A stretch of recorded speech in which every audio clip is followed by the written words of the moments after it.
बिस्मिल्लाहिर्रहमानिर्रहीम। अस्सलाम वालेकुम। दुआए कुरानी।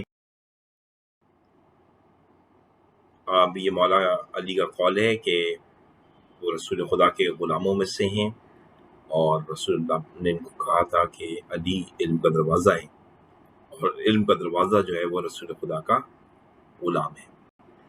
मौला अली हमारे फरमाते हैं कि इतना मत खाओ कि पेट भर जाए, एक रोटी की जगह छोड़ दो। और ये डॉक्टर मेडिकल साइंस कहती है कि अगर आदमी कम खाना खाए तो कभी बीमार नहीं पड़ेगा। देखिए,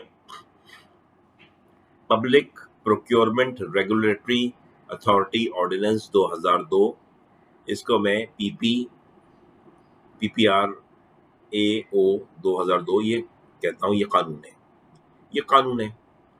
इस कानून के तहत एक इदारा बनाया गया। उस इदारे को पेपरा कहते हैं, PPRA। पब्लिक, देखिए ऑर्गेनाइजेशन का नाम है इसका पेपरा, पब्लिक प्रोक्योरमेंट रेगुलेटरी अथॉरिटी। यानी ये अथॉरिटी जो इदारा बना है किस कानून के तहत बना है? Public procurement regulatory authority ordinance 2002। ठीक है, ये लॉ है और इदारे का नाम है पेपरा, पब्लिक प्रोक्योरमेंट रेगुलेटरी अथॉरिटी। ये इदारा है। इस इदारे ने क्या किया? रूल्स बनाए। किनके लिए रूल्स बनाए? जितने गवर्नमेंट की कंपनीज हैं, जितनी गवर्नमेंट की कंपनीज हैं, PSO है गवर्नमेंट की कंपनी, PIA है, स्टील मिल्स है, क्या नाम है, PIMDC है और नेशनल बैंक है। ये सब क्या है? गवर्नमेंट के इदारे। ठीक है ना, ये गवर्नमेंट के इदारे। और पेपरा क्या है? ये कानून के तहत एक इदारा बना है। और पेपरा करेगा क्या? जो गवर्नमेंट के इदारे हैं ना, नेशनल बैंक, PSO, अभी मैंने बताया PMDC, PIDC, ये सब जो है इदारे गवर्नमेंट के हैं, रेलवे, PIA, इनके लिए रूल्स बनाएगा। ठीक है, तो ये सारे गवर्नमेंट के जो इदारे ना, रेलवे, PSO, नेशनल बैंक, ये सब चीजें लोग इदारे हैं। तो ये इदारे बड़े चिढ़ते होंगे ये पेपरा से, क्योंकि ये रूल्स बनाता है पेपरा और रूल्स तो अच्छे नहीं होते। लोग नॉर्मली रूल से चिढ़ते हैं। हमारे अब्बा भी घर में रूल बनाते थे तो हम चिढ़ते थे। ठीक है, तो ये इदारा तो रूल बनाएगा भाई। क्यों रूल बनाएगा? क्योंकि इसको लॉ ने, कौन से लॉ ने?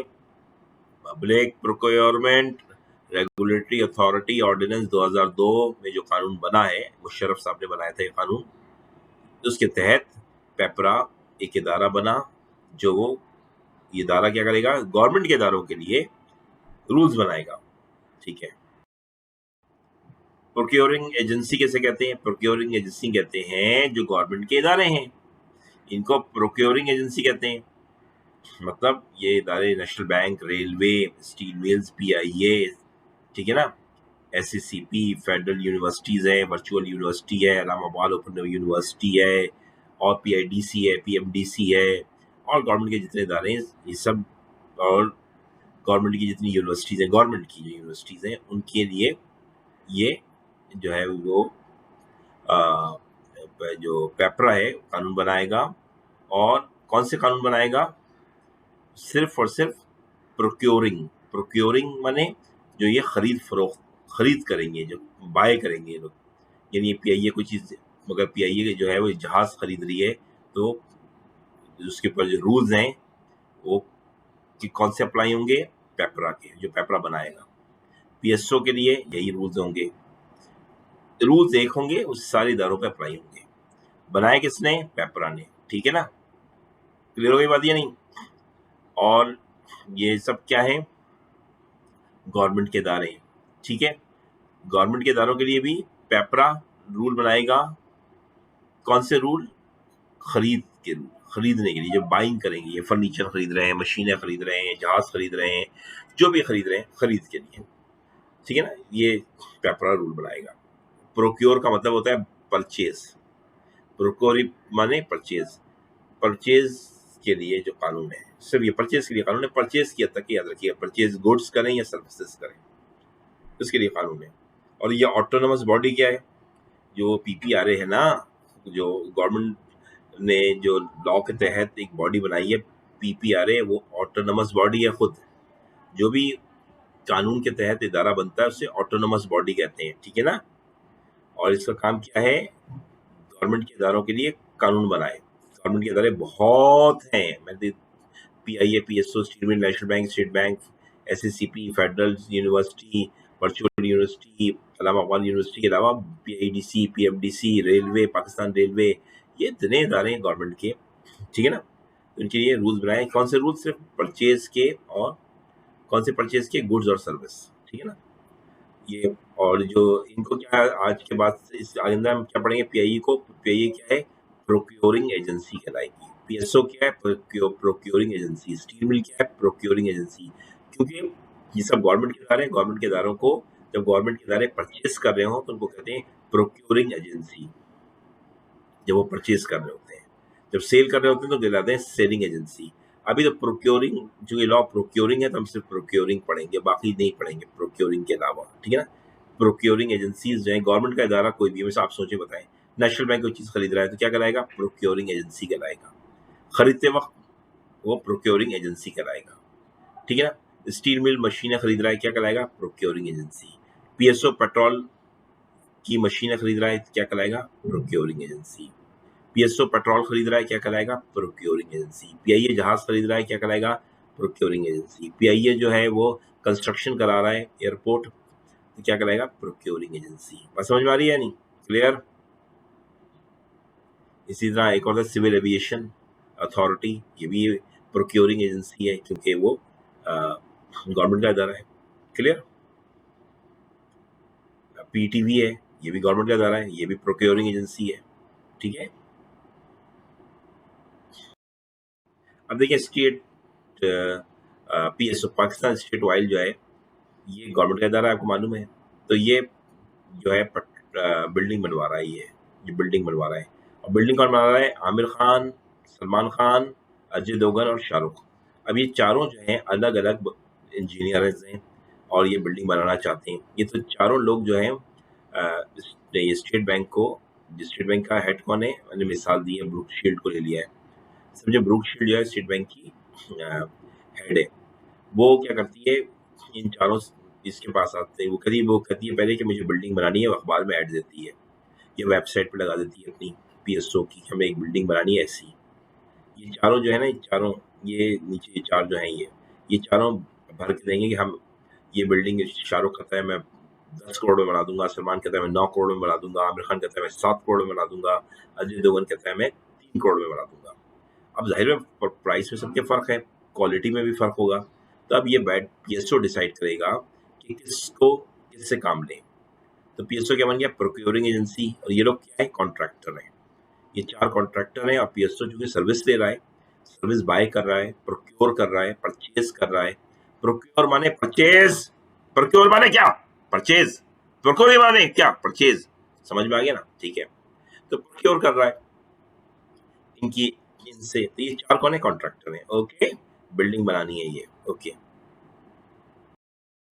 Procuring agency and contractor. Procuring agency कौन है? पीएसओ है, पाकिस्तान स्टेट ऑयल है। ब्रूक शील्ड कौन है? मैनेजर है पीएसओ की, वो काम लेना चाह रही है। और कॉन्ट्रैक्टर कौन है? आमिर खान, शाहरुख खान, अजय देवगन और सलमान, ये आपको बता दिया। तो ये एक मिसाल आपको दी, समझ में आ गया होगा आपके। अब ब्रूक शील्ड लगेगी कि भाई क्या नाम है, जो सबसे कम पैसे में बना रहा है उसकी क्वालिटी कैसी है। सिर्फ पैसा कम की बात ही होती है, पैसा कम हो लेकिन क्वालिटी बेकार हो, बिल्डिंग गिर जाए। हर चीज को स्टडी करेंगे पीएसओ वाले। फिर पीएसओ की जो हेड है ब्रूक शील्ड फाइनल करेगी किसको देना है कॉन्ट्रैक्ट, फिर उसको कॉन्ट्रैक्ट दिया जाएगा। समझ में आ गया? चारों कोशिश करेंगे हमें मिल जाए। वो कहेगा अजय चाहेगा शाहरुख को ना मिले, आमिर को ना मिले, सलमान को ना मिले, उसको मिल जाए। शाहरुख चाहेगा मुझे मिल जाए, आमिर, अजय और सलमान को ना मिले। सलमान चाहेगा मुझे मिल जाए, आमिर, शाहरुख, अजय को ना मिले। ठीक है ना? ये आमिर चाहेगा कि मुझसे मुझसे मिल जाए, शाहरुख, अजय और सलमान को ना मिले। सब कोशिश करेंगे अपनी, ऑफर करेंगे, इसे कहते हैं बिड। बिड देंगे, बिड माने मुझे बता के देंगे ना कि 3 करोड़ में बना रहे हैं, 5 करोड़ बना रहे हैं, पूरी डिटेल, पूरी एक फाइल बना के देंगे, इसे कहते हैं बिड। बिड माने वो फाइल है जिसमें वो लिख के देंगे हम इतनी फ्लोर बनाएंगे, इतना सीमेंट इस्तेमाल होगा, इतनी ईंटें, इतने ब्लॉक्स होंगे, इतनी, इतना ये ये सामान यूज होगा, ये सामान यूज होगा। वो सब बना के जो डिटेल फाइल जमा कराते हैं उसे कहते हैं बिड, BID, बिड। ये चारों क्या करेंगे? बिड जमा कराएंगे। जो जिसकी अच्छी बिड होगी उसको पीएसओ उससे काम करवाएगा। और अच्छी से मुराद ये नहीं कि जो सस्ती हो, क्वालिटी भी देखते हैं, पैसा और क्वालिटी दोनों चीजें देखे जाते हैं। पैसा चाहते हैं कम से कम हो और क्वालिटी अच्छी से अच्छी हो, ठीक है। Public procurement regulatory authority ordinance 2002 जो है उसने डेलीगेट्स कर दिए हैं अपने पावर्स, यानी रूल्स बनाने के। किसको दे दिए हैं? एक इदारा बनाया है पीपीआरए, ये अथॉरिटी इदारा बनाया है पीपीआरए, उसको पावर्स दे दिए हैं। ये इदारा जो है रूल्स बनाएगा। रूल्स बनाएगा किसके लिए बनाएगा? मुर्गी के लिए या बंदर के लिए? नहीं नहीं, गवर्नमेंट के इदारों के लिए रूल बनाएगा। कौन से रूल्स? सेल के, परचेज के? नहीं, सिर्फ परचेज के। अच्छा, परचेज माने प्रोक्योर। अच्छा ठीक है ठीक है ठीक है, समझ में आ गया, क्लियर हो गया भाई, नाराज ना हो। डेलीगेटेड लेजिस्लेशन, आपको पता है क्या होती है? डेलीगेटेड लेजिस्लेशन होती है, देखें, रूल्स बनाना, कानून बनाना, सारी जिम्मेदारी जो होती है वो हुकूमत की होती है और पार्लियामेंट की होती है ना। लेकिन खुद फेडरल गवर्नमेंट ने क्या किया, हुकूमत ने ये एक इदारा बना के उसको ये पावर दे दी, सौंप दी। तो अब ये इदारा रूल्स बनाएगा। हालांकि बनाना किसको चाहिए था? फेडरल गवर्नमेंट को बनाना चाहिए था पार्लियामेंट के तहत। लेकिन इसको क्या किया फेडरल गवर्नमेंट ने? मुनासिब समझा कि देखो, हम एक इदारा बनाएं, वहाँ पे टेक्निकल लोगों को हायर करें, वो लोग रूल्स बनाएं तो अच्छे रूल बनाएंगे। अब गवर्नमेंट के क्या रूल बनाएगी? गवर्नमेंट के पता है सारे सियासतदान जो होते हैं वो हमारे पढ़े लिखे तो नहीं इतने, तो बेहतर है कि मेरे ख्याल में डेलीगेट कर देना, मतलब खुद ना बनाओ रूल्स और किसी और से बनवाओ, तो उसे कहते हैं डेलीगेट। लेजिस्लेशन माने कानून साजी, तो अब रूल्स भी कानून में ही आता है। कानून का सबसे छोटा दर्जा है रूल्स बनाना। तो रूल्स बनाना भी गवर्नमेंट को ही चाहिए, लेकिन हमारी गवर्नमेंट इतनी कॉम्पिटेंट नहीं है। उसने अच्छा किया ना कि इदारा बना दिया। अब वो इदारा में ऐसे लोग हायर किए जो जिनका ताल्लुक जो है वो रूल्स बनाने से है और परचेजेस से है, तो वो अच्छे से ज़्यादा अच्छे रूल्स बनाएंगे, ठीक है ना। कानून जो बनाया वो तो बना दिया ऑर्डिनेंस 2002 में, और उस ऑर्डिनेंस में लिख दिया कि हम एक इदारा बनाएंगे और वो इदारा रूल्स बनाएगा, ठीक है ना। और ये रूल्स इदारा कब बना? 2004 में, और रूल्स भी 2004 में बन गए, ठीक है ना। ओके, इस इदारे ने बड़ा अच्छा काम किया और बड़ा अच्छा काम कर रहा है ये इदारा पीपीआरए, मैं तो सल्यूट करता हूँ। ये वही बात लिख दी मैंने, जो ये कानून बनाया है ये तो पार्लियामेंट बनाया है, पीपीआरए ऑर्डिनेंस 2002, जो कि मुशर्रफ साहब की गवर्नमेंट ने बनाया था, उसको पार्लियामेंट ने अप्रूव कर दिया, ठीक है ना। ये इदारा बन गया, इसने क्या किया? इंडाव कर दिया। इंडाव माने डेलीगेट कर दिया। डेलीगेट माने अपनी जिम्मेदारी सौंप दी किसको? एक इदारे को बनाया और उसको दे दी, पीपीआरए को बनाया और उससे कहा कि तुम जो है रूल्स एंड रेगुलेशन बनाओ गवर्नमेंट के इदारों के, ठीक है ना। जैसे मैं बताया यहाँ पे पीएसओ गवर्नमेंट का पब्लिक सेक्टर ऑर्गेनाइजेशन के लिए। अच्छा, ये पीएसओ पाकिस्तान इंस्टीट्यूट ऑयल के लिए भी इस्तेमाल करते हैं और पीएसओ पब्लिक सेक्टर ऑर्गेनाइजेशन के लिए भी इस्तेमाल करते हैं, तो कंफ्यूज ना हो जाइएगा, वर्ड्स दोनों सेम है लेकिन मीनिंग्स अलग है। पीएसओ माने पब्लिक सेक्टर ऑर्गेनाइजेशन या पब्लिक सेक्टर एजेंसीज, एक ही बात है। तो पीएसए या पीएसओ कहने, तो जो भी गवर्नमेंट के इदारे हैं उनके लिए, मिसाल के तौर पे आईसीएम भी गवर्नमेंट का इदारा है, तो इसके लिए इसकी भी परचेज के रूल्स जो हैं पेपरा बनाएगा। सीए भी है, गवर्नमेंट का इदारा है। मिसाल के तौर पे लेकिन आप ले लीजिए, अगर कराची यूनिवर्सिटी के लिए क्या होगा? कराची यूनिवर्सिटी चूंकि है तो गवर्नमेंट की, लेकिन कौन सी गवर्नमेंट की है? सिंध गवर्नमेंट की है, तो ये पेपरा जो है सिंध गवर्नमेंट के लिए नहीं है। ये जो फेडरल गवर्नमेंट के इदारे, जैसे फेडरल यूनिवर्सिटी, वर्चुअल यूनिवर्सिटी, ये फेडरल है। Allama Iqbal Open University, National Bank, State Bank, और क्या नाम है, पाकिस्तान रेलवे, पाकिस्तान टीवी। अब एआरवाई है, ये तो गवर्नमेंट का नहीं है, तो गवर्नमेंट का भी नहीं है ना, फेडरल गवर्नमेंट का है ना, सूबाई गवर्नमेंट का है। इसके रूल्स एंड रेगुलेशन जो है उस पर ये लॉ अप्लाई नहीं होगा। तो ये लॉ की याद रखिएगा, इसकी लिमिटेशंस, ये लॉ अप्लाई होगा सिर्फ गवर्नमेंट के इदारों पे, ठीक है ना। ये इदारा बनाया ना पीपीआरए, ये जो पीपीआरए जो लॉ बनाएगा, लॉ नहीं बनाएगा, रूल्स बनाएगा, वो किसके लिए बनाएगा? गवर्नमेंट के इदारों के ऊपर, ठीक है। ताकि इसका एम क्या है? जीटी सॉरी जीएम टीएक्यू, जीएम टैक, मतलब क्या? गवर्नेंस अच्छी हो जाए, यानी इदारे, ये रूल्स बनने से ये होगा कि फ्रॉड नहीं होगा। गवर्नेंस माने फ्रॉड नहीं होगा, मैनेजमेंट अच्छी होगी। मैनेजमेंट में मतलब ये नहीं होगा कि अपने लोगों को हम कॉन्ट्रैक्ट देंगे, चाहे वो कॉन्ट्रैक्ट उल्टे सीधे लोगों के हाथों में जाएगा। गलत आदमी जब कॉन्ट्रैक्ट करेंगे गवर्नमेंट के इदारों से, तो गवर्नमेंट के इदारों को नुकसान होगा। जैसे हमारे यहाँ होता है, दिखे आप, रोडें बनती हैं, टूट जाती हैं, क्योंकि वो गलत आदमियों के हाथों में कॉन्ट्रैक्ट दे दिया जाता है। बावजूद इसके ये लॉ बन चुका है, फिर भी काम अभी तक ठीक नहीं हो रहा है। क्वालिटी ऑफ वर्क होगा, अकाउंटेबिलिटी होगी, क्योंकि इसमें रूल्स के अंदर बहुत सख्तियाँ हैं। अगर आपने मिसाल की तरह पीएसओ को कोई चीज़, आपने फर्नीचर बेचा, वो फर्नीचर ख़राब निकला, तो अब पीएसओ का जो उसका हेड है वो भी फंस जाएगा और जिसने फर्नीचर दिया है वो भी फंस जाएगा, क्योंकि गवर्नेंस गलत हुई है, ठीक है ना, मैनेजमेंट गलत हुई है, काम ट्रांसपेरेंट नहीं हुआ है, अकाउंटेबिलिटी होगी अब। और क्वालिटी ऑफ वर्क अगर नहीं है तो फिर अकाउंटेबिलिटी बहुत सख्त है, ठीक है ना। इसलिए अगर आप गवर्नमेंट से काम कर रहे हैं मिसाल के तौर पे, तो आप बहुत ख्याल रखिएगा गवर्नमेंट के इदारे से को आप मिसाल के तौर पे आप कोई चीज़ प्रोवाइड कर रहे हैं, सिंपल आईसीएमए को आप पेपर प्रोवाइड करें तो पेपर की क्वालिटी अच्छी हो। आप कह सकते हैं कि पेपर प्रोवाइड किया, स्टूडेंट्स ने जब एग्ज़ाम दिया तो शीटों पे इंक पेन की स्याही फैलने लगी, बच्चों ने कंप्लेन कर दी, तो आईसीएमए के हेड को और क्या नाम है, और जिसने कागज़ बनाया है उसके हेड को, दोनों को सज़ा हो जाएगी। समझ में आ गया? तो हर परचेज़ के ऊपर ये जो है गवर्नमेंट के ऊपर चेक लगा दिया है।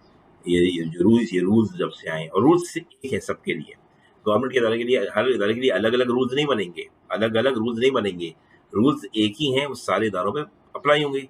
मिसाल रूल्स में क्या होगा, क्वालिटी अच्छी होनी चाहिए, हम आगे पढ़ेंगे, रेट सही होना चाहिए, और ये तमाम चीज़ें। तो ये तो चाहे नेशनल बैंक कोई चीज़ खरीदे, फर्नीचर खरीदे, चाहे स्टेट बैंक खरीदे, चाहे आईसीएमए खरीदे, क्वालिटी तो अच्छी होनी चाहिए, है ना। तो ये नहीं समझिएगा अलग अलग रूल्स बनेंगे, रूल्स एक ही हैं जो इस इदारे ने बनाए, पीपीआरए ने, और इस इदारे को किसने बनाया, ऑर्डिनेंस 2002 ने, ठीक है ना।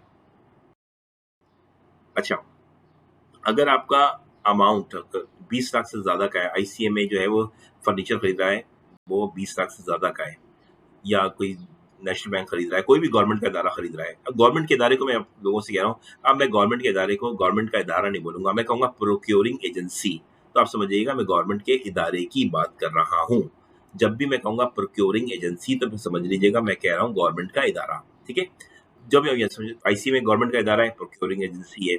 नेशनल बैंक गवर्नमेंट का इदारा है, प्रोक्योरिंग एजेंसी है। स्टेट बैंक गवर्नमेंट का इदारा है, प्रोक्योरिंग एजेंसी है। ठीक है, क्या नाम है इसका, पीटीवी गवर्नमेंट का इदारा है तो प्रोक्योरिंग एजेंसी कहलाएगा जब वो परचेज कर रहे होंगे ये लोग, ठीक है। अगर कोई परचेज प्रोक्योरिंग एजेंसी 20 लाख से ज्यादा की करती है तो उसे अखबार में ऐड देना होगा, ठीक है ना, याद रहेगा, ओके। वरना वेबसाइट पे दे दे, पीटीवी जैसे अगर कोई चीज़ खरीदी है वेबसाइट पे दे दे। अगर वो 1 लाख से ज़्यादा की है और 20 लाख के अंदर है तो वो अखबार में ऐड देने की ज़रूरत नहीं है, चाहे तो दे ना दे, लेकिन आप वेबसाइट पे लगा दे। मिसाल के तौर पर नेशनल बैंक को फर्नीचर खरीदना है 80,000 रुपए का, तो वेबसाइट पे लगा दे, काफ़ी है। बहुत से लोग जाएंगे इसको देखेंगे, वो अपनी बिड भर देंगे, जिसकी बिड अच्छी होगी वो कम हो जाएगा। और 20 लाख से ज़्यादा की है तो अखबार में देना होगा, अखबार में लोग फिर बिड भरेंगे अखबार को देख के।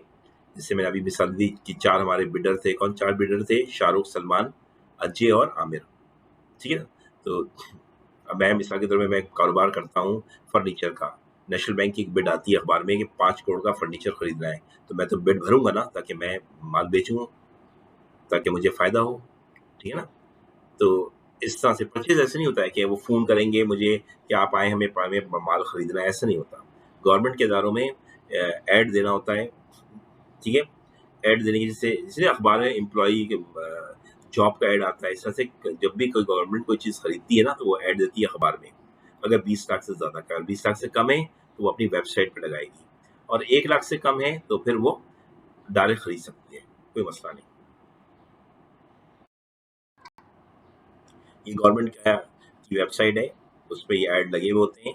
जो ख्वाहिश आप हैं, आप लोग स्टूडेंट, अगर आप कोई चीज़ बेचना चाहते हैं गवर्नमेंट के इदारों को, तो इसकी ये वेबसाइट देखा करें, उस पे आता रहता है। कभी इस इदारे गवर्नमेंट किसी भी इदारे, इतने सारे गवर्नमेंट के इदारे हैं, वो बहुत सारी चीज़ें परचेज उन्हें करनी होती हैं, तो वो इसमें आपको मिल जाएंगी। आप भी बिड भर दीजिएगा, अगर आपकी बिड उनको पसंद आ गई गवर्नमेंट के इदारे को तो वो फाइनल कर देगा।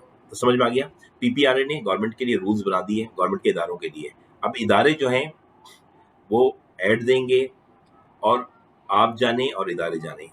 पीपीआरए जो इदारा है, जो गवर्नमेंट ने बनाया है इदारा, सॉरी, जो ऑर्डिनेंस ने, लॉ ने इदारा बनाया है, उसका काम था रूल बनाना। उसका काम है, रूल बनाने के बाद उसका काम खत्म हो गया।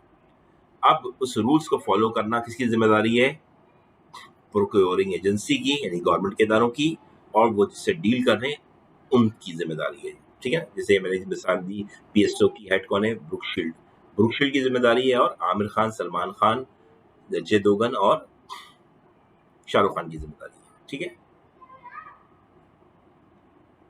ये पढ़ लिया ना। समझ में आ गया?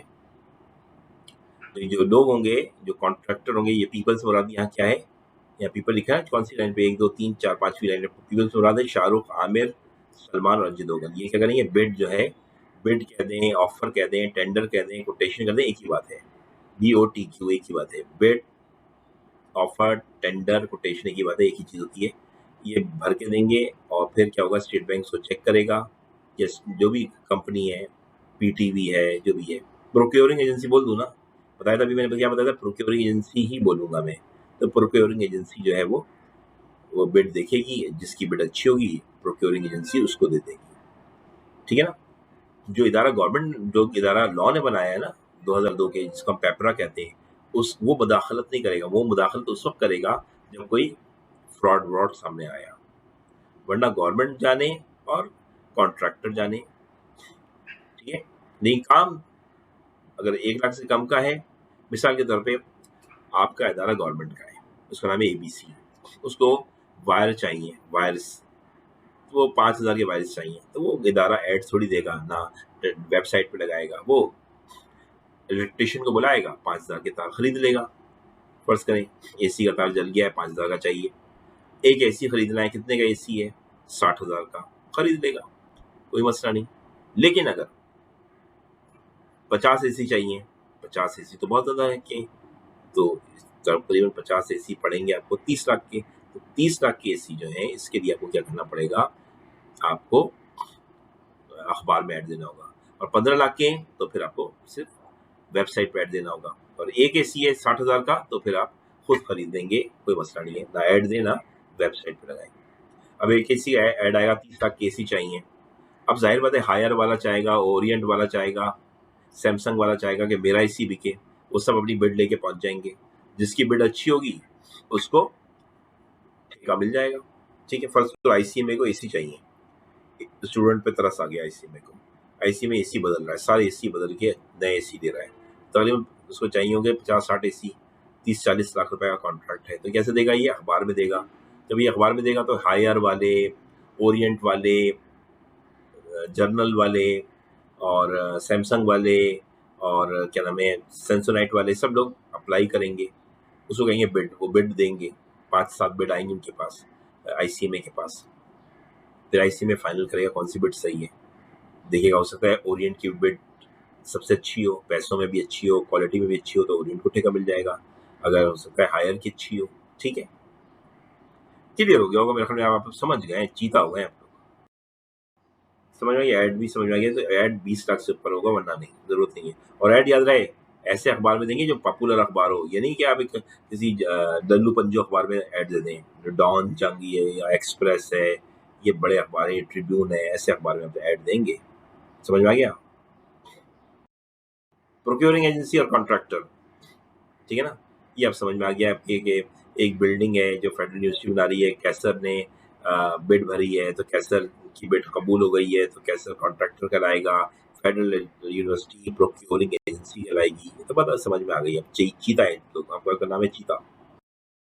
बिडिंग क्या होती है भी समझ में आ गया, बिडिंग जो है, जो बिड भरते हैं ना, उस अमल को बिडिंग कहते हैं, ठीक है। नेशनल लेवल पे भी हो सकती है और इंटरनेशनल लेवल पे हो सकती है। मिसाल के तौर पे पाकिस्तान रोड बना रहा है, ब्रिज बना रहा है, सुपर ब्रिज बना रहा है, सुपर ब्रिज बना रहा है, ज़ाहिर है इंटरनेशनल बिडिंग होगी, बाहर से लोग बिडिंग भरेंगे, पाकिस्तानी तो नहीं बना सकते, ये हो सकता है पाकिस्तानी भी बना सकते हैं, 1-2 पाकिस्तानी होंगे, बाकी लोग बाहर के होंगे, तो जो बिड अच्छी होगी उसको ठेका मिल जाएगा। जैसे मोटरवे में कोरिया ने बनाई थी, आपको याद होगा, कोरिया को ठेका मिला था। ये नहीं, काम साफ शफाफ होना चाहिए। होता ये है कि जब बिड भरते हैं लोग, आपको बिड दें तो बिडिंग हो, तो जो सबसे अच्छी बिड हो उससे काम लें। हम क्या करते हैं, अपने जानने वाले को काम दे देते हैं, या उससे कह देते हैं तुम कितने पैसे दोगे, मैं ये काम तुम्हें दूंगा 1 शर्त पे। मिसाल के तौर पे AC चाहिए, AC चाहिए, किसको चाहिए, एक इदारा है गवर्नमेंट का, उसको ओरिएंट ने इतनी अच्छी बिड भरी कि बेहतरीन AC दे रहा है वो, फर्ज करो 30 लाख में। लेकिन क्या होता है कि सबसे थर्ड क्लास एक AC कंपनी है, दे रही है, उसका नाम है डेन्यू। डेन्यू ने भी एक बिड भर दी, उसने लिख दिया कि हम आप थर्ड क्लास AC दे रहे हैं, वो लोग 20 लाख में देंगे। अब वो वाकई थर्ड क्लास AC थे, उसने पैसे खिला दिए और उसकी बिड कबूल हो गई। तो ये नहीं होना चाहिए, काम क्या ट्रांसपेरेंट होना चाहिए, ये बातें नहीं होंगी। सही बिल्डिंग में गवर्नमेंट के इदारों को ये समझना है, वरना वो इदारा, कौन सा इदारा, पेपरा, जिसको गवर्नमेंट ने जिसको लॉ ने बनाया है, वो एक्टिव हो जाएगा और क्या आपको परेशान करेगा, फिर रोगे तुम। कॉम्पिटिटिव बिडिंग क्या होती है? जब आप बहुत सारी बिड्स आपके सामने आती हैं तो आप कंपेयर करते हैं कि कौन सी बिड अच्छी है, तो कॉम्पिटिटिव बिडिंग होती है कि जो उनका, जाहिर बात है बिडिंग में ज़्यादातर फर्क नहीं होता है। मिसाल के तौर पे अगर आप देखें कि अगर आप एक बिल्डिंग बना रहे हैं तो एक एक बिल्डर कह रहा होगा कि मैं आपको 10 करोड़ में बना दूंगा, दूसरा कह रहा होगा 10.25 करोड़ में, कोई कह रहा होगा 9.25 करोड़ में। करीब करीब कॉम्पिटिटिव बिड्स होती हैं, आपको देखना होता है क्वालिटी वाली कौन सी है, उसको देना, उसको उससे काम करवाएंगे, बाकी से नहीं करवाएंगे। ठीक, कॉम्पिटिटिव बिडिंग भी हो गई, समझ में आ गई। करप्ट और फ्रॉडुलेंट प्रैक्टिस नहीं होनी चाहिए कि आप पैसे लेके ठेका दे दें, अभी मैंने समझाया आपको। हमारे यहाँ यही होता है, थर्ड क्लास आदमी को ठेका दे दिया जाता है, हालांकि अच्छी बिल्डिंग को फाड़ के फेंक देते हैं और वो पैसे लेके उससे कहते हैं हम तुम्हें काम देंगे एक शर्त पे कि तुम काम करोगे, गवर्नमेंट तुम्हें पैसे देगी और फिर तुम मुझे चुपके से रात को मेरे घर आके पैसे दे देना। मिसाल ये ब्रूकशील्ड है, अब इसको इन चारों ने ठेका दिया। आमिर खान का ठेका सबसे अच्छा था। आमिर ने कहा मैं आपकी बिल्डिंग 9 करोड़ में अच्छी बेहतरीन क्वालिटी जर्मन का मटेरियल लगाऊंगा। सलमान खान ने कहा मैं लालू खेत का मटेरियल लगाऊंगा और मैं आपको 8 करोड़ में बना दूंगा, 7 करोड़ में बना दूंगा। और शाहरुख खान ने कहा मैं जापान का मटेरियल लगाऊंगा, मैं भी 9 करोड़ में बना के दूंगा। अजय देवगन ने कहा मैं अमेरिका का मटेरियल लगाऊंगा, उसमें आपको 9.5 करोड़ में बनाऊंगा। तो इसने क्या किया, ब्रूकशील्ड ने सलमान से डन कर लिया और सलमान को ठेका दे दिया। और सलमान खान ने 2 नंबर का काम किया और रात को सलमान खान ने ब्रूकशील्ड को घर जाके रिश्वत दे दी। अब ब्रूकशील्ड हेड है पीएसओ की, उसने फाइनल कर दिया। बाद में ये बिल्डिंग गिर गई तो अब ब्रूकशील्ड और सलमान दोनों लटक जाएंगे। ये वही बात है कि ये आपको देखना है।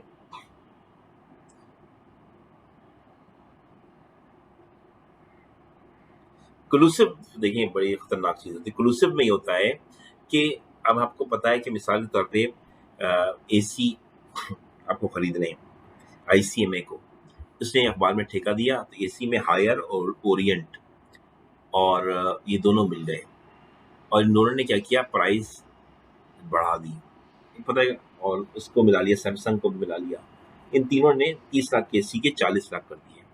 अब सबने 40-40 लाख की बिड बना के भेज दी, तो काम तो किसी एक को ही मिलेगा, तो अब 2 को नहीं मिलेगा मिसाल के तौर पे, तो उनका नुकसान हो जाएगा। नहीं, क्या होगा कि इन तीनों चूंकि मिले में, ये तीनों सैमसंग, ओरिएंट और हायर, इन्होंने क्या किया कि उन्होंने तय कर दिया कि हम तीनों में से किसी को एक को मिलेगा तो काम वही करेगा, लेकिन पैसा जो होगा एक्स्ट्रा वो हम आपस में बांट लेंगे। तो मिल गया हायर को काम, हायर ने काम कर दिया, 40 लाख रुपए ले लिए। अब 30 लाख में तो हायर का काम हो चुका है, 10 लाख जो एक्स्ट्रा मिले, हायर क्या करेगा, वो एसी कितने के हैं, एसी हैं मिसाल के तौर पे 25 लाख के, हायर ने 30 में दिए। हायर ने कितने के देने थे, 30 में देने थे, लेकिन उसने 40 में दिए, तो हायर को 15 लाख का प्रॉफिट हो गया।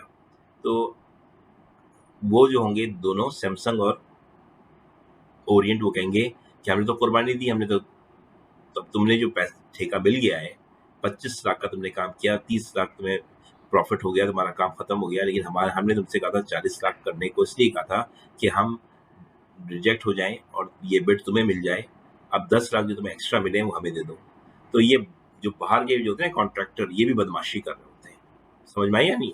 फिर सुने, आराम से समझाता हूँ। ठीक है, एसी 25 लाख के मार्केट से जब ओरिएंट बनाएगा, 30 में बेच देगा ओरिएंट, 5 लाख का फायदा है या नहीं फायदा है? ठीक है, वो बिड भर रहा था 30 लाख की, इन्होंने कहा, रोका हायर ने और सैमसंग ने, भाई रुक जा, 40 की बिड भर, हम भी 40 की, हम 42 की बिड भर रहे हैं। तो फिर क्या होगा, क्या रिजेक्ट हो जाएंगे, हम दोनों 42 में, तुम 40 में सेलेक्ट हो जाओगे। तो कहेगा हाँ वेरी गुड, तो सुपर प्रॉफिट हो जाएगा। क्या सुपर प्रॉफिट नहीं होगा, तुम जो अपना प्रॉफिट है 5 लाख वो रख लो और 10 लाख हमें दे देना। अब वो कहेगा नहीं मैं ऐसा नहीं करूंगा, तो कहेंगे देखो हम बिड कम की लगा देंगे तो तुम्हें ठेका नहीं मिलेगा, हम जीत जाएंगे तुमसे। तो वो कहेगा ठीक ठीक ठीक ठीक, मैं 40 करता हूँ, आप दोनों 42 कर दो, तुम लोग रिजेक्ट हो जाओगे, मुझे 40 में ठेका मिल जाएगा, मैं अपने 25 लाख का काम एसी बनाऊंगा, 30 में अपने पास रख लूंगा और 10 आपको दे दूंगा। ठीक है, तो ये चीजें गलत है, ये वही चीज है। इंक्लूसिव बिल्डिंग ऐसे, यहाँ देखें ये हो रहा है, ये भी मैंने एग्जाम्पल दी है। नहीं समझ में आया तो पूछ लीजिएगा। इमरजेंसी में याद रखिए, इमरजेंसी में का कोड है WDANO। इमरजेंसी मिसाल के तौर पर आपको सैलाब आ गया, गवर्नमेंट का एक इदारा है उसके सामने, उसका बिल्डिंग जो है वो चटक गई है, तो उसके इस केस में थोड़ी ये होगा कि अखबार में ऐड दो, ये करो वो करो, इसमें तो टाइम लग जाएगा। इस केस में गवर्नमेंट ने तो आपको थोड़ा सा एक कवरेज दी है कि वैसे तो गवर्नमेंट ने कहा है कि 15 दिन का टाइम होना चाहिए, ऐड दें, 15 दिन का टाइम दें ताकि लोग आपका ऐड पढ़ सके। लेकिन 15 दिन में तो आपको पता है आपकी बिल्डिंग गिर जाएगी, कोई ऐसा धमाका हुआ है या ऐसा कोई मसला हुआ है और आपको आपने मिसाल के तौर पे तो फिर क्या करें? इससे ऐसी सूरत में ये करना होगा कि आप इस केस में आप इमरजेंसी के हालात में आपको लॉ ने छूट दी है कि आप इससे करना पड़े ऐड बाजी के, और क्या नाम है, आप वेबसाइट लगा दें और जल्दी से आप कोई बेस्ट आपको सूटेबल कॉन्ट्रैक्टर मिल जाए, अपना काम कर लें। और इसके लिए ज़रूरी, क्योंकि इसमें 3 चीज़ें याद रखिए, PPE, पर्सनल प्रॉपर्टी और एनवायरनमेंट का खतरा हो, उस सूरत में इमरजेंसी की हालत है तो आपको गवर्नमेंट कहती है कि जो 15 दिन का टाइम है, याद रखिएगा, आप ऐड देंगे, उसके 15 दिन के बाद आप किसी को सिलेक्ट करेंगे ताकि सारे लोग आ जाएं। आज आप ऐड देंगे, शाम को आप फाइनल थोड़ी कर सकते। हो सकता है कि ओरिएंट वाला सुबह पड़े, 2 दिन के बाद हायर वाला पड़े आपका ऐड, तो इसलिए 15 दिन के अंदर सब लोगों को, ताकि अपनी बिड आराम से बना के आपको पेश कर सके। इतनी जल्दी किसी को काम में आपको किसी जगह कि फॉर्म जो बिड बना के दो, कैसे बनाएगा?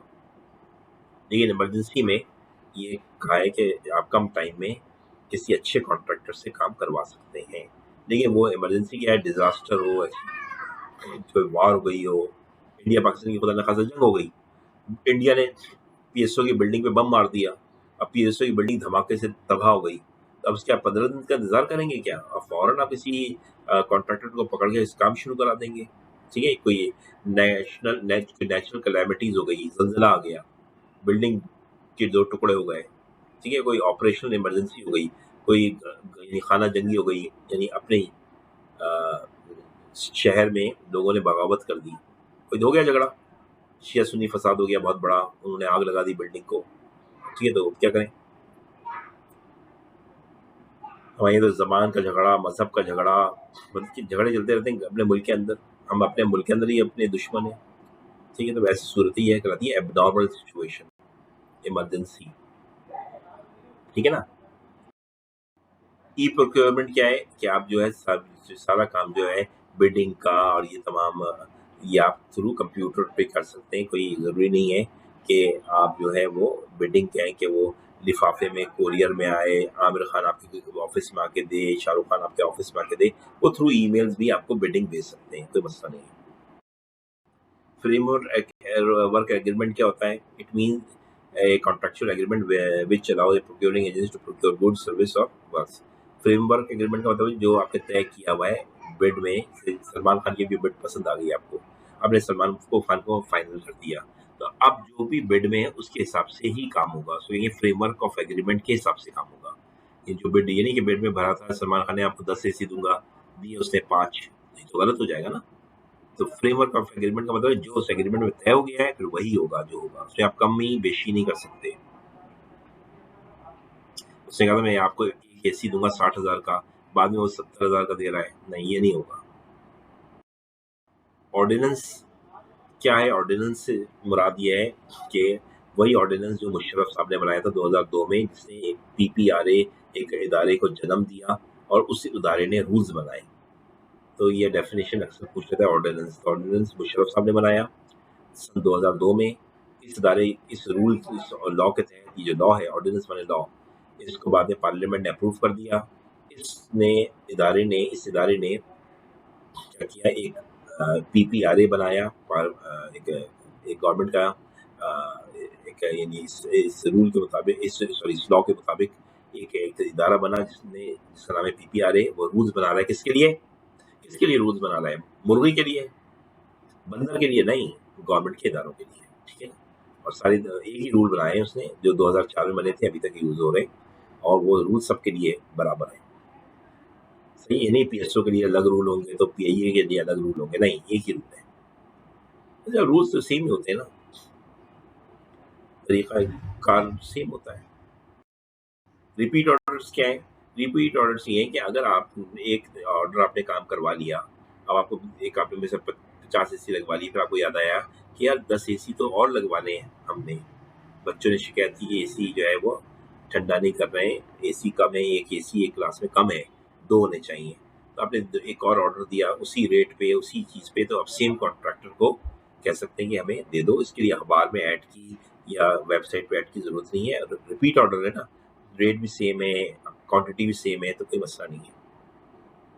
क्वांटिटी ऊपर नीचे हो सकता है कम होगा, लेकिन रेट सेम है, क्वालिटी सेम है, तो रिपीट ऑर्डर उसी उसी कॉन्ट्रैक्टर से आप करवा सकते हैं। हमने सलमान खान से कहा था इसी दो, उसे 30 ऐसे दिया, हमने कहा 10 और दे दो, तो ये रिपीट ऑर्डर कराएगा। अब दोबारा अब जरूरत नहीं, कंपटीशन कराने की जरूरत नहीं है, अब दोबारा ऐड दें, फिर कंपटीशन होगा, फिर बिडें आएंगी, फिर बिड बिड बैठ बैठेंगे, इसकी जरूरत नहीं है। सप्लायर क्या है? सप्लायर इसी हो गई है, कॉन्ट्रैक्टर को सप्लायर कहते हैं। सलमान खान सप्लायर है, शाहरुख खान सप्लायर है, अजय देवगन सप्लायर है, समझिए, आमिर खान सप्लायर है। ठीक है, प्रोक्योरिंग एजेंसी कौन है? जैसे मैंने बताया पीएसओ है या पीआई है या पीटीबी है, ठीक है ना, या नेशनल बैंक है, स्टेट बैंक है, आपका वर्चुअल यूनिवर्सिटी है, अलावा कुमार ओपन यूनिवर्सिटी है, आपका फेडरल यूनिवर्सिटी है, या पीआईडीसी है, पीएमडीसी है, पाकिस्तान रेलवे है। ये सब प्रोक्योरिंग एजेंसी कराएंगी जब ये माल खरीद रही होंगी। वैसे तो पीआईए का मतलब का काम है जहाज उड़ाना, नहीं, जब पीआईए माल खरीदेगा तो जहाज थोड़ी उड़ा रहा है, या पीआईए जहाज खरीदता है एक, ठीक है, ठीक है ना, पीआईए को जहाज खरीदता है, फर्नीचर खरीदता है, कंस्ट्रक्शन कराता है, बहुत सारे हर इदारा कराता है गवर्नमेंट का, ठीक है। वैल्यू फॉर मनी का मतलब क्या है कि जो गवर्नमेंट का इदारा पीएसओ है या पीआईए है, पीआईए ने एक जहाज खरीदा, पैसे दिए, बिड भरी होंगी लोगों ने, 5-6 लोग, कोरिया ने बिड भरी, अमेरिका ने बिड भरी, पीआई का जहाज तो बाहर से खरीदता है आदमी। अब पीआई ने जो जहाज खरीदा, पैसे दिए ना, जो बेस्ट बिड होगी उसके हिसाब से, तो उससे पीआई को कुछ फायदा मिलना चाहिए, तो ऐसा जहाज इंडिया उड़ता ही नहीं है, तो वैल्यू फॉर मनी तो नहीं मिला ना, मनी की वैल्यू नहीं मिली। तो वैल्यू फॉर मनी होनी चाहिए, यानी सोर्स अच्छा होना चाहिए, ये नहीं पाकिस्तान जो है वो बांग्लादेश से जहाज खरीद ले, तो बांग्लादेश का जहाज जो है 2 साल उड़ेगा, खराब हो जाएगा। सोर्स अच्छा होना चाहिए, प्राइस अच्छी होनी चाहिए, आफ्टर सेल सर्विस होनी चाहिए, जहाज लेने के बाद जहाज खराब हो गया तो वो सही करने वाली आके ये टीम आए, आके सही करे। टाइमलीनेस होना चाहिए कि जो हमें कॉन्ट्रैक्ट दे रहा है, कह रहा है कि मैं आपको काम करके दूंगा, स्पेशली कंस्ट्रक्शन में ऐसा होता है कि बिल्डिंग का 3 साल कह देते हैं, बिल्डिंग बन जाएगी, बनती 3 साल में नहीं है, 4 साल में बन रही है, 5 साल में बन रही है। नहीं, टाइमलीनेस का मतलब है वक्त पर काम होना चाहिए, एलिजिबिलिटी होनी चाहिए, वो आदमी एलिजिबल हो। मिसाल के तौर पर मैं एसी बनवा रहा हूँ, किससे? वो आदमी कौन है? मतलब वो आदमी जो है वो मैकेनिक है, तो मैकेनिक तो एसी नहीं बना सकता, तब उसके लिए क्या है, एसी बनाने वाली कंपनी होनी चाहिए, ठीक है। या मैंने हवाई जहाज खरीद रहा हूँ, किससे खरीद रहा हूँ? लालू खेत से, तो लालू खेत में हवाई जहाज तो खिलौने के मिलते हैं, जैसे साउथ को कोरिया से खरीदें, या मिसाल के तौर पे आप चाइना से खरीदें, अमेरिका से खरीदें, जापान से, जर्मनी से, वहाँ से खरीदें, आपको समझ में आती है। एलिजिबिलिटी है वो बना सकते हैं, क्वालिटी अच्छी होनी चाहिए, अपग्रेडिंग एबिलिटी होनी चाहिए। जो आपने जहाज खरीदा है पीआईए ने, उसको फ्यूचर में अपग्रेड करना चाहें तो कर सकते हो, ये नहीं कि वो बाद में कहते हैं हम अपग्रेड नहीं करेंगे, आपको अपग्रेड करना है तो नया जहाज खरीदें, नहीं, ये होना चाहिए कॉन्ट्रैक्ट में कि अपग्रेडिंग की फैसिलिटी हो, कि हम इसको जहाज में कुछ तब्दीली कराना चाहें तो करा सकें इन फ्यूचर। ये सब चीज़ें कोड इसका स्पेट क्यूसी हुआ पूछ सकता है एग्जाम में कि आपसे वैल्यू फॉर मनी से मुराद क्या है। तो वैल्यू ऑफ मनी से मुराद ये है कि हम जो पैसा खर्च कर रहा है गवर्नमेंट का इदारा किसी बिडर को सिलेक्ट करने के बाद, वो जो सिलेक्टेड बिडर है वो क्वालिटी दे ना। अब पैसे के बदले क्वालिटी दें। हमारे यहाँ क्या होता है, लोग पैसे तो ले लेते हैं लेकिन उसके बदले मिलता कुछ नहीं है, ठीक है ना, सच है, झूठ नहीं है। अब देखिए मिसाल के तौर पर देखिए यहाँ पे बहुत से लोगों को होता है कि हमारे यहाँ मुल्क में हम मुसलमान हैं लेकिन हरकतें गलत करते हैं, पैसा लेके काम 2 नंबर करते हैं। Definition in the ordinance and rules, जो डेफिनेशन इस ऑर्डिनेंस में और रूल्स में इस्तेमाल हुई है, रूल्स पढ़ेंगे ना आप, तो आपने उसमें रूल्स के अंदर सारी डेफिनेशन लिखी हुई है कि इसका ये मतलब है, इसका ये मतलब है, प्रोक्योर का मतलब परचेज है, ये सब लिखा हुआ है। और कहीं अगर डेफिनेशन नहीं हो ना, आपको रूल्स में कोई ऐसी इंग्लिश नज़र आए, आपको वो समझ में ना आए, तो फिर ऑर्डिनेंस जो है ना 2002 में जो बना था उसमें जाके देख लें, वहाँ आपको डेफिनेशन मिल जाएगी। डिक्शनरी देखने की ज़रूरत नहीं है। डिक्शनरी के मीनिंग्स अलग होते हैं, लॉ एक अलग चीज़ है। लॉ को अगर समझना है तो लॉ से समझें, या तो रूल्स में आपको डेफिनेशन मिल जाएगी उसकी। जैसे प्रोक्योरमेंट का मतलब क्या होता है, स्टूडेंट पूछते हैं, तो मैं कहता हूँ रूल पढ़ो, उसमें लिखा हुआ है परचेज। और परचेज क्या, पर कौन सी परचेज ये भी बता दें। मैंने कहा गुड्स और सर्विस। अच्छा, ठीक है ना। तो और अगर कोई ऐसी वर्ड है आप पढ़ें, पीपीआरए, आपकी इंग्लिश तो खराब है, तो लॉ भी नहीं आता आपको, तो आप इसको डेफिनेशन पीपीआरए रूल्स में मिल जाएगी। अगर रूल्स में ना मिले तो आप ऑर्डिनेंस जो है, जो मुशर्रफ ने बनाया था, उसमें जाके देखने मिल जाएंगे। ठीक है ना। बाकी अल्लाह मदद करेगा, वो मसला हल हो जाएगा आपका। स्कोप एंड एप्लीकेबिलिटी, इस लॉ की स्कोप और एप्लीकेशन कहाँ कहाँ है। तो उसके अंदर सेफ है अदरवाइज प्रोवाइडेड। इसका मतलब ये है कि देखिए, इसके अलावा भी ना, पीपीआरए के अलावा भी बहुत सारे रूल्स और भी हैं, मुख्तलिफ रूल्स हैं, वो आपके सिलेबस में नहीं है। तो अगर वो रूल्स बने हुए हैं पहले से, तो फिर तो उन रूल्स को फॉलो किया जाएगा। अगर वो रूल्स नहीं बने हुए हैं तो फिर पीपीआरए को फॉलो ही किया जाएगा। फिर पीपीआरए को फॉलो करेंगे। अगर रूल्स बने हुए हैं, फर्स्ट करो पीआईए ने अपने के रूल्स बने हुए हैं कि पीआईए जो है जहाज खरीदने का एक प्रोसीजर उसका अलग लिखा हुआ है, तो फिर जहाज खरीदने वाले मामलात पे पीपीआरए एप्लीकेबल नहीं होगा। लेकिन वो फर्नीचर खरीदेगी तो एप्लीकेबल हो जाएगा। तो ऐसे रूल्स अगर अलग से बने हुए हैं तो फिर वो रूल अप्लाई होंगे। तो क्या है, सेव एज अदरवाइज प्रोवाइडेड का मतलब क्या है कि सेव रहेंगे, यानी पुराने रूल्स जो है वो सेव रहेंगे, यानी वो अपनी जगह कायम रहेंगे। अगर नया, अगर कोई जो है वो क्या नाम है, नहीं है लॉ, तो फिर पीपीआरए अप्लाई होगा। ठीक है। तो ऐसे कुछ लॉज हैं, यदि आपके सिलेबस में नहीं है तो वो लॉज अगर हैं तो फिर पीपीआरए की जरूरत नहीं। जहाँ रूल्स नहीं है वहाँ पीपीआरए अप्लाई होगा। Law is not only one, there are so many laws, sometimes laws contradicts others. अब कॉन्ट्रडिक्शन भी आता है कि एक लॉ में कुछ लिखा है, एक लॉ में कुछ लिखा है, पीपीआरए में कुछ लिखा है, आप क्या करें। तो ऐसी सूरत में फिर आप क्या करेंगे, जो देखेंगे जो रेलिवेंट लॉ है, पावरफुल लॉ है, उसको फॉलो करेंगे। ठीक है ना। अच्छा, एक और चीज़ याद रखिएगा कि ये रूल्स पाकिस्तान के बाहर अप्लाई होंगे, होंगे बिल्कुल। पाकिस्तानी एम्बेसी अमेरिका में है, तो पाकिस्तानी एम्बेसी ना, अगर वो कोई चीज़ खरीदेगी, फर्नीचर खरीदती है, तो उस पे रूल्स अप्लाई होगा, भले वो अमेरिका में हो। अमेरिका के लॉ नहीं अप्लाई होंगे, पाकिस्तान का लॉ अप्लाई होगा। समझ में आ गया।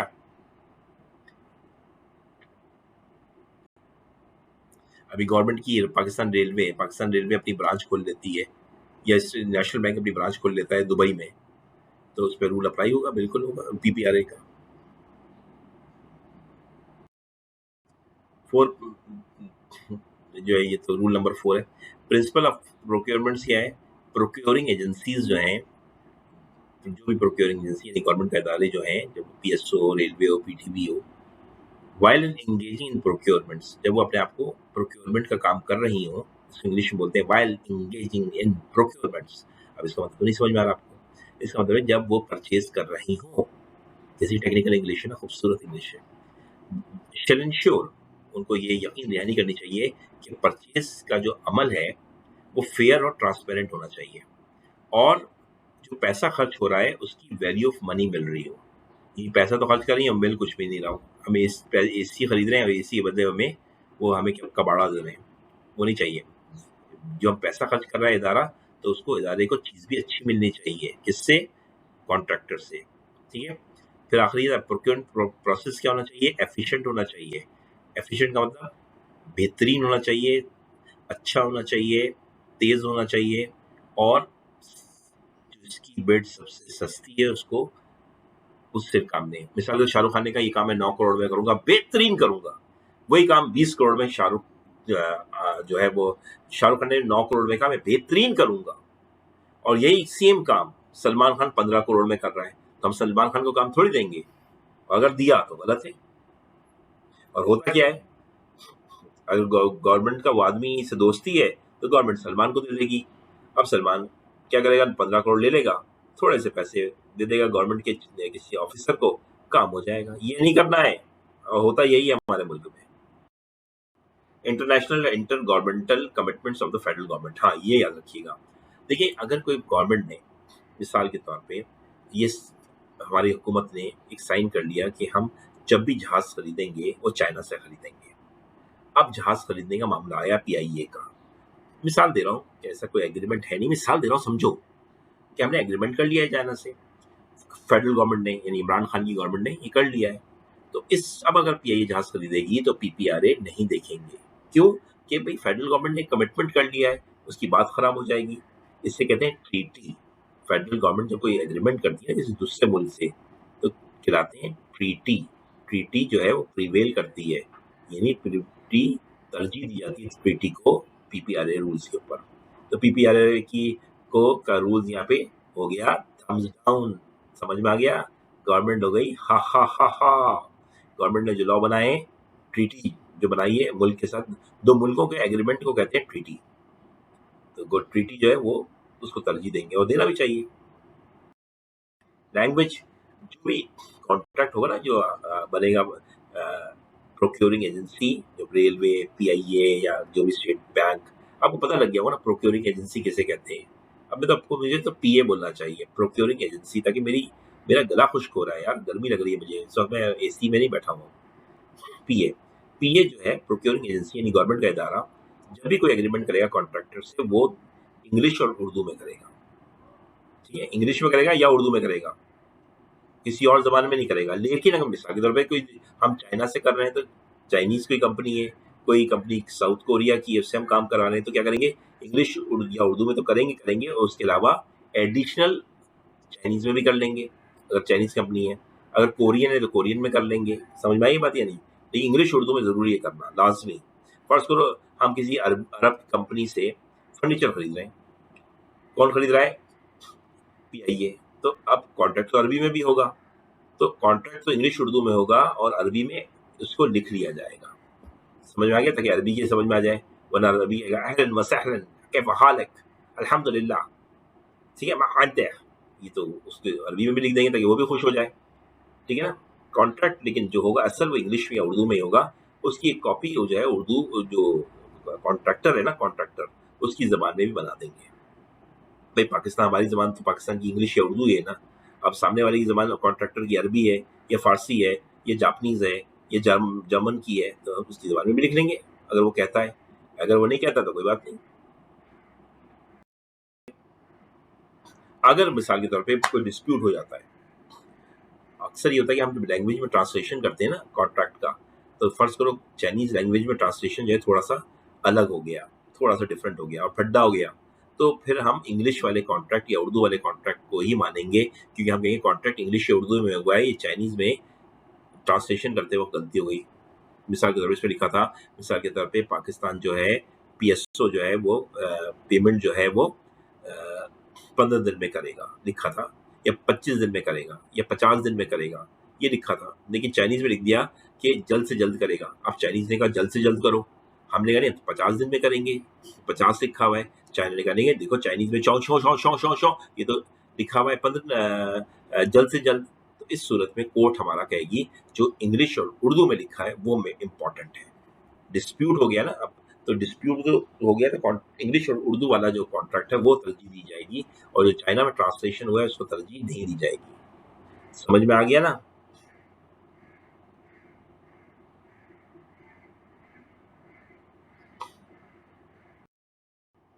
Integrity pact. इंटेग्रिटी पैक्ट क्या होता है, जो हमारे मुल्क में कमी है? Procurement exceeding the prescribed limit should be subject to an integrity pact. अगर आपने प्रोक्योरमेंट जो करनी है वो एक्सीड कर रहा है जो प्रिस्क्राइब्ड लिमिट्स हैं उससे, मिसाल के तौर पे कॉन्ट्रैक्टर ने आपको कहा कि मैं आपको ये बिल्डिंग 8 करोड़ में बना दूंगा, लेकिन कोरोना आ गया, कोरोना की वजह से कीमतें बदल गई, महंगी हो गई, तो अब जाहिर बात है कॉन्ट्रैक्टर को पैसे ज़्यादा देने पड़ेंगे, उस बेचारे का नुकसान हो जाएगा। तो इसमें ईमानदारी के साथ होना काम होना चाहिए, ये नहीं कि आप ज़बरदस्ती 1 के 2, 2 के 3, 3 के 4 कर दें। और फेडरल गवर्नमेंट से अप्रूवल भी लेनी पड़ेगी, और प्रोक्योरिंग एजेंसी और सप्लायर के दरमियान जो है बताना होगा कि पुराना कॉन्ट्रैक्ट ये था, लेकिन प्राइसेस चेंज हो गई हैं कोरोना की वजह से, टाइम भी बढ़ गया है, क्योंकि काम नहीं उसका, क्योंकि लोग लॉकडाउन हो गया था, इस वजह से। तो ये सारी चीज़ें आप लिखेंगे, फेडरल गवर्नमेंट से अप्रूवल करवाएंगे, यानी इमरान खान से। ठीक है, बिलावल से नहीं, बिलावल प्रोविंशियल गवर्नमेंट में आता है। ठीक है, क्लियर है? इसलिए हम वो इदारे ले रहे हैं जो फेडरल गवर्नमेंट के हैं। पीआईए प्रोविंशियल गवर्नमेंट का नहीं है, फेडरल गवर्नमेंट का है। पीएसओ फेडरल गवर्नमेंट का है। Railway, Pakistan railway federal government का है। नेशनल बैंक फेडरल गवर्नमेंट का है। सही है ना? अब एक सोशल सिक्योरिटी इदारा है, उसको वो तो प्रोविंशियल गवर्नमेंट का है, वो उस पर अप्लाई पीपीआरए नहीं होता।